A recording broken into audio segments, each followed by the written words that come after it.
Yo, what's going on, Philadelphia Eagles fans? It's your boy Philly Day One, and I got a question with you. With everybody in the roster moves that are coming out, we're not gonna be able to keep everybody, but I kind of want to know if you had. I'm gonna show you a list of the people who are gonna be unrestricted free agents this year coming up, and if you had to pick 4 players, you can only get 4 players. Which ones would you pick? Put it in the comment. I already got mine in mind. It's going to be kind of crazy because this defense will not look the same.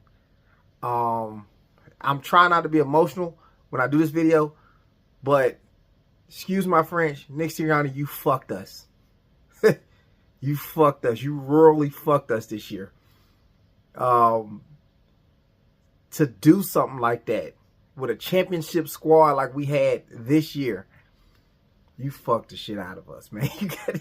You put a whooping on us this time. Golly, bro. I'm holding some kind of grudge against Nick Sirianni right now. Don't mind me when it comes to Nick Sirianni from now until we start winning games again in a reasonable fashion. As of right now, Nick Sirianni, you have fucked us this season. And I will never forgive your ass for this shit, man. I will never forgive you for this shit. Let's get into, we are going to talk about Kevin Patullo being fired. He will not be with us. That's pretty much a lock. I think it is. In my opinion, I think it's a lock that he will not be with us by the end of next season. I mean, the start of next season. And who would you guys kind of want to be up there? I heard Emmanuel Acho. I watched Emmanuel Acho and Shady McCoy on podcast, and he threw a name out there that I was like, ooh, if we could get that, that'd be sweet. That'd be sweet. We're going to get into that, though. We're going to get into that. So, let's get into it.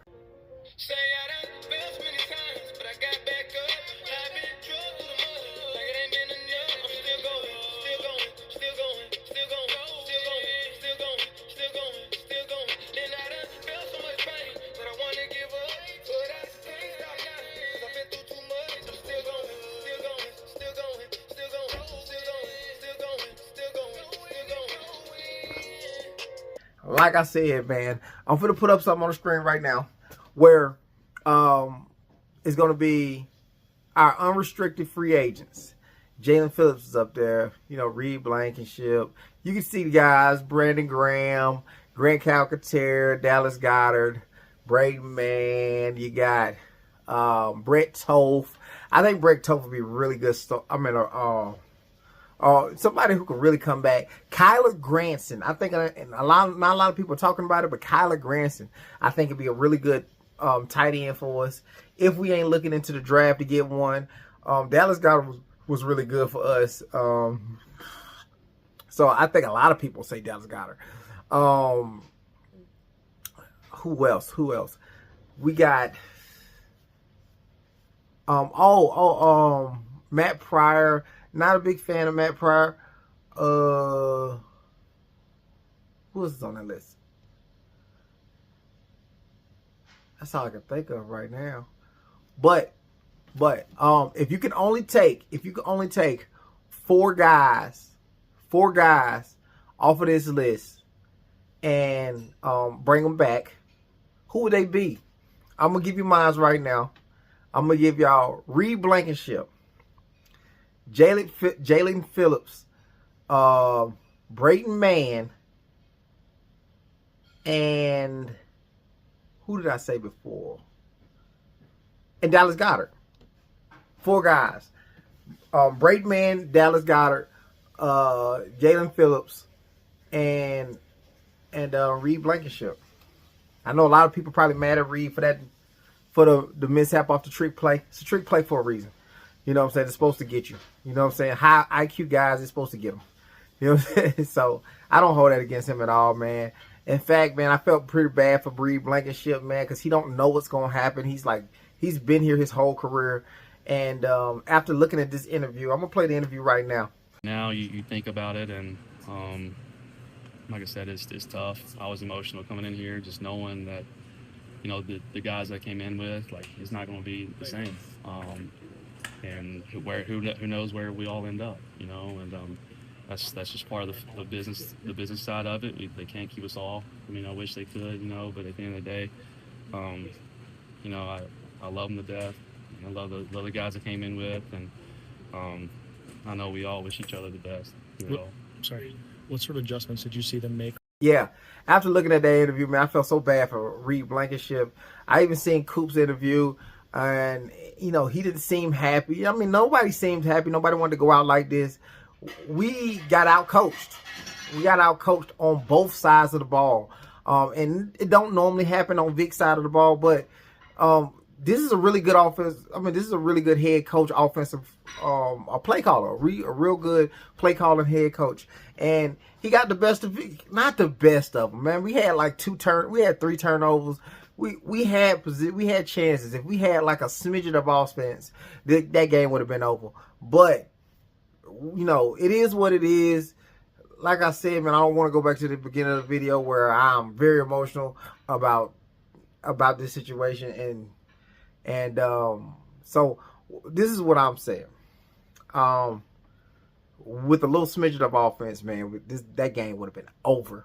We had 2 interceptions by Quinyon Mitchell at the 50. You know what I'm saying? At the 50. It's 50 yards that you got to go. 50 yards. You could trip 1 yard and then 51 yards. You know, so it's just not the way everybody wanted this in. We thought we'd be playing deep into the playoffs, even with the defense we got, and that's just not the case. We were forced to reflect on the year a little earlier, but with Howie Roseman, Willen, and Dillon, man, hopefully we can get a team, if not better than what we had this year. And Nick Sirianni you ain't getting nobody else hired. You can't tell us who coming up. Your homeboy's homeboy, nobody. You can't, if you even suggest one, I'm diving on you. I'm diving on you. Walk up in the press conference while y'all talking and diving on you. I go to jail. I get out. I got bail money. So, I also want to talk about Jaelan Phillips. He had something to say about going into free agency. I got reason to believe that he might be coming back. So let's take a look at this. Confident in myself that wherever I do end up, I'll be able to make the most out of it. Have you gotten any indication from the team, I know season just ended, but either in season or sense about them wanting you back next year? Yeah, I mean, I'll let them talk about that. When you look at the defense as a whole, and obviously a lot of young guys on their rookie contracts, what do you think the potential is for this group like next season? Yeah, I think we have great potential. You know, got a lot of talented guys, big, you know, passionate guys. So, you know, I thought that we played really good defense this year overall, and still have a lot of things to improve on, but it's exciting.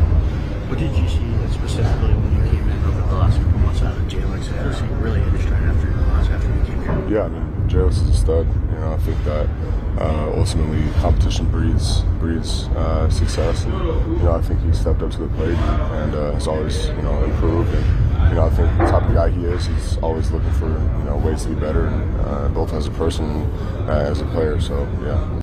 Yeah. He said somebody did talk to him about coming back, but then he didn't get into everything. He said he'll let them tell you. So I believe Jaelan Phillips is gonna come back, and he need to come back.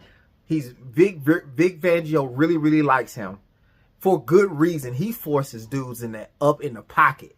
Now we weren't able to get a lot of pressure on Brock Purdy, but we've been getting a lot of pressure on people, forcing them up in the pocket into these big defensive tackles. So I figured that was gonna happen. You know what I'm saying? But he is a real reason for him. And then when Nolan Smith kind of rushed real fast, you know, are real big reasons for some of these D-tackle sacks. 3 of them for Brandon Graham. So yeah. I also want to talk about Jahad Campbell. Jahad Campbell probably will be getting that because Nakobe Dean ain't coming back. As much as we would like him to come back, he's not coming back. We didn't draft Jahad Campbell for him to sit on the bench for 2 years. Not happening. So Nakobe Dean is probably going elsewhere. I hope the best for you until you play us. But Jahad Campbell is gonna have to come back, and he's gonna have to really attack this downhill run game thing. And he had something to say about Nakobe leaving and what he learned from him. So let's listen to the video. It's all about, you know, continuous improvement each and every day, and, you know, just wanting to be better, the best version of yourself each and every day. How do you attack this offseason knowing, you know, there's a decent chance you're going to come back here with a starting job for yourself? How do you approach this offseason? What's your plan? I mean, just hungry, for real. You know, just, of course, I'm gonna give myself some grace, of course, you know, and just relax and, you know, get my mind out of things. But, you know, more importantly, just, you know, just stay sharp spiritually, stay sharp physically, stay sharp mentally, and, you know, and really do what I have to do to be the best absolute version of myself, you know, so when I come back, you know, I'm making sure that I'm staying on top of everything that I have to do. Anything specific that you learned from the coach this year? I mean, it's a damn good football player. Learned a lot from that guy, man. And just, you know, in the run game and blitzes and in the passing game, really just being a baller, being an absolute person who, you know, knows football in general. You know, I feel like it's hard to come around guys that, you know, really know football and really can dissect it in the way of, you know, a simple format. And that's what he does, and, you know, that's why he's one of the best linebackers in the world. So you feel like you can take something from him? Yeah, I feel like if he played linebacker, he probably could take something. That's me. How do you kind of view your positional future in the sense? It looked like he understands what he needs to fix, and Nakobe Dean, not like Zach Bond. Zach Bond don't seem like he helps these guys at all, but Nakobe Dean was so free with information that it seemed like when Jahad Campbell came to play, and he had the whole game to play, he started. He was much better at coming downhill to stop the run. So he only gonna get better, guys. He's such a talented player. He only gonna get better. So we'll see what it look like, man, coming next year, where he'll probably have a starting job.